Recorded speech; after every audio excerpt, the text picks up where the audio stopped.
매주 만나는 정치 이슈 뉴스 시사회 장성철 공론센터 소장과 함께하겠습니다. 안녕하십니까? 네, 안녕하세요. 어제도 인사청문회가 하나 있었습니다. 안창호 국가인권위원장 인사청문회였었는데 이건 좀 마음 편하게 보셨습니까? 어떠셨습니까? 이게 저 인내의 한계를 느꼈어요. 무슨 뜻입니까, 소장님? 그러니까 인권위원장이 해야 될 일은 대한민국 국민의 보편적인 인권을 차별 없이 좀 보호하고 증진시키는 게 그 역할을 해야 되는 거잖아요. 네. 근데 이분이 과연 그러한 일을 할 수 있을까? 그런 좀 생각이 많이 들어가지고 네. 어떻게 이 정부는 이런 분들만 골라서 이렇게 좀 중요한 자리에 임명을 할까 그런 생각이 듭니다. 네, 어제 했던 발언들을 좀 하나씩 짚어보면서 말씀을 나누겠습니다. 어떤 게 가장 와 닿으시던가요? 와닿았다고요? 와닿은 건 하나도 없는데요. 그러니까 반사시키려고. 이상하다고 생각하는 부분들이 상당히 많았어요. 네. 그러니까 동성애는 네. 공산주의 혁명의 주요한 핵심적인 수단이다. 이렇게 얘기를 했거든요. 네. 그러니까 그걸 반대한다는 뜻인 거죠, 그분은. 반대한다고요? 그러니까 그분은. 동성애를 반대한다는 거죠. 그래서 네. 여러 상황에 비춰볼 때 가능성이 제로라고 생각지 않는다. 이 발언도 저는 동성애를 반대하거든요. 네. 근데 저 개인적인 저 자연인 장성철과 그런 공직을 맡는 분이 동성애가 공산주의 혁명에 이용된다라고 판단하고 생각하는 게 맞는 것이냐. 어떠한 그 인과관계, 상관관계가 없어 보이거든요. 네. 논리적인 설명 없이 이러한 허무맹랑한 소리를 하는 것이 과연 공직자로서 다른 인식과 자세를 갖고 있는 것이냐라고 볼 수밖에 없고요. 네. 또 하나가 있습니다. 어떤 거? 차별금지법이 제정되면 공산주의 혁명에 이용될 우려가 있다고 생각을 한다. 예, 네. 차별금지법하고 또 공산주의 혁명하고 뭔 상관이 있는지 저는 아무리 생각해도 이해가 되질 않아요. 혹시 앵커님은 이해가 되시나요? 그래서 저도 계속 여쭤보고 있습니다. 저도 이해가 안 돼서 계속 질문만 드리고 있잖아요. 하여튼 그런 우려가 있대요. 네. 여러 의원들이 왜 그런 말을 하고 왜 그런 생각을 하냐 그랬더니 계속 우려는 있다, 가능성이 제로 아니다라고 하면서 자기의 생각과 판단을 굽히지를 않았어요. 네. 그러면서 진화론에 대한 과학적인 증명이 저는 없다고 생각을 한다. 하나님께서 천지를 창조하셨다. 이렇게 얘기를 해요. 그러니까 장소가 문제였던 거죠. 청문회장이었다라는. 그렇죠. 네. 개인적인 신앙인으로서 뭐 이런 얘기 얼마든지 할 수가 있죠. 네. 그런데 이렇게 좀 과학적으로 증명이 되어 가고 있는 사실들, 그리고 전혀 인과관계가 없는 사실들을 갖고 본인의 신념과 고집을 이렇게 강요를 한다면 과연 공직자로서 자세가 맞나? 저런 분이 할 자격이 있는 것인가? 그런 근본적인 회의감이 들었습니다. 예, 네. 이제 국가인권위원장으로서의 모습을 이제 저희가 보는 거기 때문에 일반인이라면 뭐 신앙 이야기하는 거, 그리고 동성애 반대한다는 거 본인의 의견이니까 얼마든지 피력할 수가 있는 부분인데 왜 국가인권위원장으로서는 적합도가 좀 떨어진다 이렇게 보시는 겁니까? 그러니까 그런 이야기를 하는 것 때문에. 아니 국민의 보편적인 인권을 향상시켜야 되는 거잖아요. 예. 그런데 자신이 믿고 있는 부분을 강요를 한다면 국가인권위원회에서는 차별금지법을, 포괄적인 차별금지법을 이제 제정을 계속 요구하고 있는 단체인데, 네. 그것을 차별금지법은 공산주의에 이용이 된다라고 하면 차별금지법을 추진해야 될 인권위원장으로서는 적절치가 않죠. 차별금지법에 대한 논의는 지금 저희가 진행되고 있는 중이죠. 그럼요. 이거는 제정이 되질 않아가지고 여러 가지 뭐 다른 불평등을 야기할 수 있다, 부작용이 있다 이런 이유 때문에 이것은 뭐 논란이 계속 되고 있는 사안인데, 예. 그 독립기념관장에 저 친일파를 임명한 거랑 똑같다니까요, 이게. 이분이 그냥 차별금지법 반대하면은 그 반대하는 단체의 수장을 하면 돼요. 근데 이거는 역할과 본인의 생각이 맞지가 않잖아요. 그러면은 본인이 거절했어야죠. 네. 그러니까 좀 이상하다는 거예요. 그러니까 적임자가 아니라는 거죠. 그러니까 그런 주장과 생각과 판단은 얼마든지 할 수 있지만 공직자가 되려면 그 기관에서 추진하려는 것과 자신의 신념이 맞지 않으면 본인이 먼저 거절을 하든지 아니면 본인 생각을 좀 바꾸든지 아니면은 제가 옛날에 생각은 이렇게 했는데 제가 이렇게 좀 살펴보니까 제 생각이 좀 맞지 않은 것 같습니다라든지 뭐 이렇게 해야 되는데 사실은 계속 그걸 고집을 하면서 인권위원장을 하겠다라는 게 맞지가 않죠. 네. 지금 이제 우리는 국가인권위원장의 자리를 얘기하고 있기 때문에 네, 차별금지법 이야기는 계속 논란이 되고 있는 중이기도 하고요. 근데 저는 개인적으로 저는 동성애도 반대하고 차별금지법 제정도 좀 반대하는 사람이거든요. 소장님은 말씀하셔도 됩니까? 소문으로서는 괜찮잖아요. 근데 제가 만약에 네. 공직을 맡는다 그러면은 네. 그러니까 노조를 파괴해야 됩니다라고 하는 사람을 노동부 장관 시키는 것은 맞지가 않잖아요. 근데 그런 생각 갖고 있었더라도 그 자리에서 말씀을 안 하셨으면 됐을 텐데 그걸 언급을 하셔서 이제 또 이런 논란이 있습니다. 이제 답답해요. 예, 어제까지 봐서 윤석열 대통령의 인사 전반적으로 어떻게 평가하십니까? 또 질문이긴 합니다만. 예. 빵점이죠. 방금 전에도 말씀드렸지만 김문수 노동부 장관님 아주 상당히 훌륭하고 저도 잘 아는 분인데 네. 노조 징벌적인 손해배상 해야 된다. 뭐 인사소송 걸어야 된다. 그것이 가장 두려워하는 거다.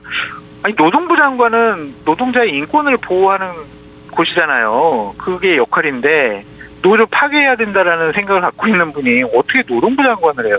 네. 그러니까 어디서 저런 분들만 모아가지고 이렇게 임명을 하는지 저는 솔직히 이해가 되질 않습니다. 그런 이야기는 안 들어보셨습니까? 왜 이런 사람들을 인사에 이렇게 하는지 임명을 하는지. 그게 맞다고 생각을 하니까 임명을 하겠죠. 결국에는 네. 맞지 않는 사람이면 본인들과 생각이 다르면 어떻게 인사권자가 이런 분들을 임명을 하겠어요. 유추해 볼 수 있는 거죠. 같은 생각을 가지고 있다 이렇게. 그렇죠. 네. 그렇죠. 예. 22대 국회가 일단 개원은 했습니다. 네. 예. 의미, 중요성 뭐 이런 것 좀 짚어주십시오. 그런 원론적인 얘기는 뭐 우리가 해서 뭐해요. 22대 국회는 국민을 위해서 각종 민생 법안을 여야가 대화 타협 조정을 통해서 많은 부분을 처리해 주시기 바랍니다. 21대 국회처럼 여야가 싸우지 말고요. 네. 22대 국회에서 법안을 이제 본회의에서 처리하면 대통령께서는 거부권 행사를 좀 줄여주시기 바랍니다. 너무 감사해요. 이런 얘기해봤자 뭐예요. 너무 감사해요. 원론적인 감사해요? 얘기 안 하고 싶다 하셔서. 근데 저도 이제 이런 의미가 없잖아요. 네, 의미 있는 얘기 해주세요. 그러니까 더 대립과 갈등과 분란이 더 심해질 것 같아요. 일단은 윤 대통령이 참석을 안 하셨고. 그렇죠. 거기에도 이제 의미 부여를 할 수 있는 거죠. 그러니까 대통령실에서 이상한 국회다라는 표현을 썼거든요. 그것도 적절하지 않죠. 않죠. 네. 그러니까 이런 부분이 정확한 국회에 대한 인식이에요. 그러니까 개원식에 참석 안 한 것. 네. 이런 것들 보면 국회를 존중하지 않겠다. 민주당이 다수의 의석을 통해 가지고 처리하는 법안들 나는 거부권을 앞으로 계속 행사할 거야. 이러한 강한 의지를 표현한 것이 아닌가. 좀 그런 생각이 듭니다. 예, 거부하면서 이유는 국회 정상화가 먼저다 이런 말씀도 하셨단 말이에요. 근데 이제 대통령께서 생각하는 국회 정상화라는 게 뭘까? 그리고 국회 정상화가 먼저 이제 또 물음표가 던져지거든요. 그 국회 정상화는 본인이 원하는 법안들 대통령과 정부에서 원하는 법안 다 처리를 해줘라 잘. 예. 그게 기본적인 정상화라고 보여지고요. 대통령실에서는 개원식에 참석을 안 한 게 야유하고 조롱하고 뭐 피켓 시위하면서 대통령을 모욕하려는 그러한 국회 야당이 있는 데는 안 간다 이러잖아요. 네. 그럼 야당은 정권을 향해서 공격하고 조롱하고 막 이러는 데가 야당이지. 야당이 대통령님 잘하셨습니다. 네, 그 법안 저희들이 처리해드리겠습니다. 대통령이 불편하실 최상병 특검법안, 김건희 여사 특검법안 저희가 절대로 발의하고 통과시키지 않겠습니다. 네. 이런 국회가 말이 안 되잖아요. 만약에 국회가 그렇게 가면 우리나라 정치는 어떻게 흘러가겠습니까? 독재 국가죠, 그거는. 그죠. 일방적인 독재 국가죠. 네. 그러니까 야당은 반대하라고 있는 집단이에요. 그래서 야당의 역할이 있는 것이고 그 야당에 국민들이 지난 총선 때 많은 의석을 줬잖아요. 네. 야당의 비판과 견제에 대해서 불편하게 생각을 하면 안 돼요. 권력을 가진 분들은 불편해야 돼요. 그래서 막 듣기 싫은 얘기도 듣고 막 어려운데 찾아가고 그래서 해결해주고 그래야 되지. 아이 몰라 나 비판 아이 나 안 가 아이 나 상종 안 할래. 이거는 권력자가 행해야 될 민주적인 리더십과 지도자의 모습이 아니에요. 그럼 잘못됐죠. 일반적이고 보편적으로 앞으로는 어떻게 하시면 되겠다라는 거 한 말씀 해주세요. 대통령께서요? 네. 근데 이 정권의 특징이 제가 이렇게 얘기하면 그 반대로 해가지고 네. 제가 얘기 안 하는 게 맞을 것 같아요. 그러면 이제 거꾸로는 그러니까 안 되니까. 대란이라고 그러니까 용산 대통령실과 대통령을 제외하고는 많은 언론과 국민들과 야당과 의원들은 의료 대란이라고 하잖아요. 예. 의료 시스템이 붕괴되고 있다. 근데 자신들은 그렇지가 않대요. 원활하게 돌아가고 있대요. 그러한 인식을 좀 바꿔주셨으면 좋겠어요. 방법이 없는 거네요. 아무리 얘기를 해도 듣지 않으시고 이제 이게 정상이 아니야라고 터부시하고 있고 그렇게 보여져요. 그렇다고 이걸 그대로 놔둘 수는 없는 거 아닙니까? 흘러갈 대로 흘러가라 이렇게는 또 안 되는 거잖아요. 안 되죠. 근데 네. 우리가 아무리 비판을 하더라도 바꾸지 않을 것 같아요. 왜냐하면은 오늘 아침에 네. 그 정진석 비서실장 주재로 용산 대통령실에 있는 전 직원 조회가 있었거든요. 네. 거기서 지금 뭐 야당과 언론들의 막 여러 가지 공격에 우리가 그런 저항에 제대로 우리가 대통령을 보호하고 정권을 지켜야 된다. 원 보이스, 한 목소리. 대통령실에서 다른 목소리가 내면 안 된다. 이렇게 군기를 잡으셨거든요. 네. 대통령실에 있는 참모들이 해야 될 일은 대통령님 이런 얘기도 있어요. 저런 얘기도 있어요. 대통령님 국민들이 이런 부분에 대해서 대단히 힘들어하세요. 요거 우리가 해결해야 될 것 같아요. 이렇게 논의하는 것이 대통령실이지. 아니 대통령이 딱 정했어. 돌격 앞으로 그러면은 딴 거 상관없이 그냥 그 길만 따라가는 게 참모들이 할 일은 아니거든요. 거기에 분위기는 좋았겠네요. 분위기까지는 제가 체크를 못했습니다. 죄송합니다. 별 말씀을. 예. 으쌰으쌰 할 때는 늘 한 마음으로 되는 거니까.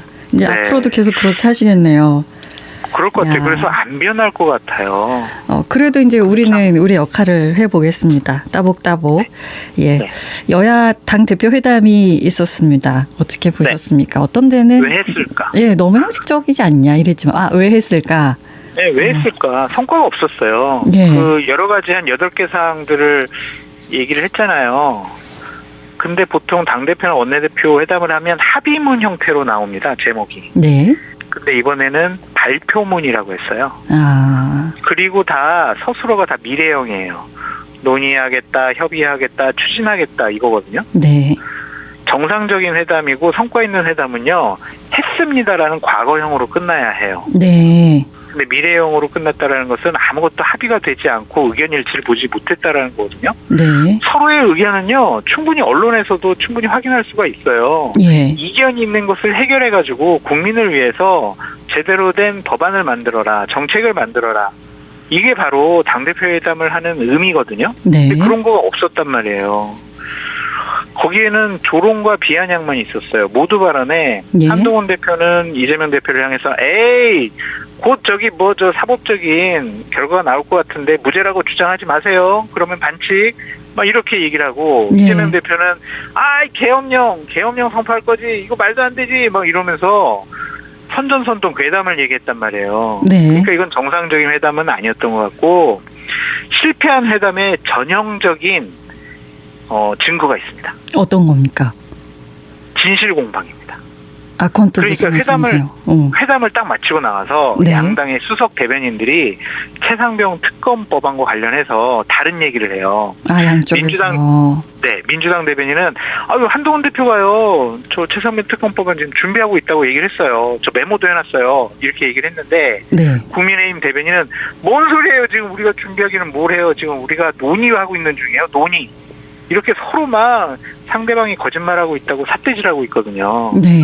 그러니까 이거는 회담의 의미가 없다라고 볼 수밖에 없어요. 왜 했을까요? 처음에 던지신 질문.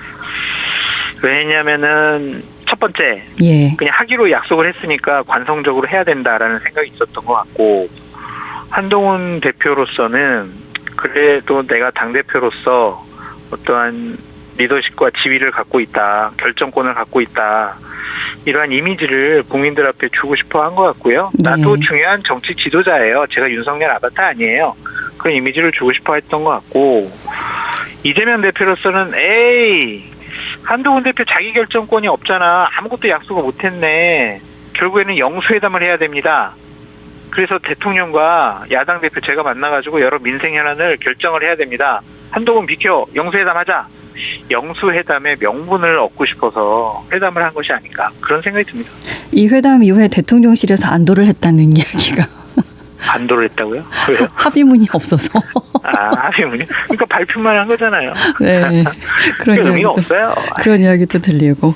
그래서 이제 네. 개혁신당이나 조국혁신당 야권에서 빈손회담이다, 뭐 맹탕회담이다 이런 평가 내놓고 있는데요.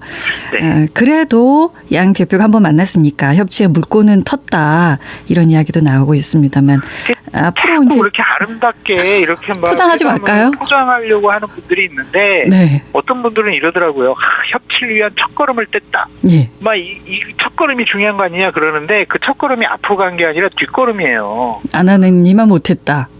뒷걸음질 쳤어요. 봐보세요. 여야가 지금 뭐 조그만 화기애애한 분위기가 있나요? 더 지금 막 서로 싸우고 있잖아요. 네, 오늘 뭐 박찬대 원내대표 국회 대표 연설 했는데 전형적으로 또 계속 반복되는 모습을 볼 수 있죠. 야유하고 막 서로 막 니들이 맞냐 우리가 맞냐, 삿대질만 더 심해졌어요. 예. 그래서 하나만한 회담이었어요. 국민만 계속 걱정해야 하는 겁니까? 이제 추석도 곧 다가오는데 의정 갈등 어떻게 해야 합니까? 그러니까요. 그게 가장 큰 걱정이에요. 저는 오늘 밤이라도 대통령께서 병원 응급실 가셔가지고 정말 의료 현장이 어떻게 힘들고 어렵고 국민들은 어떠한 위험에 처했는지 좀 확인하고 체험하셨으면 좋겠습니다.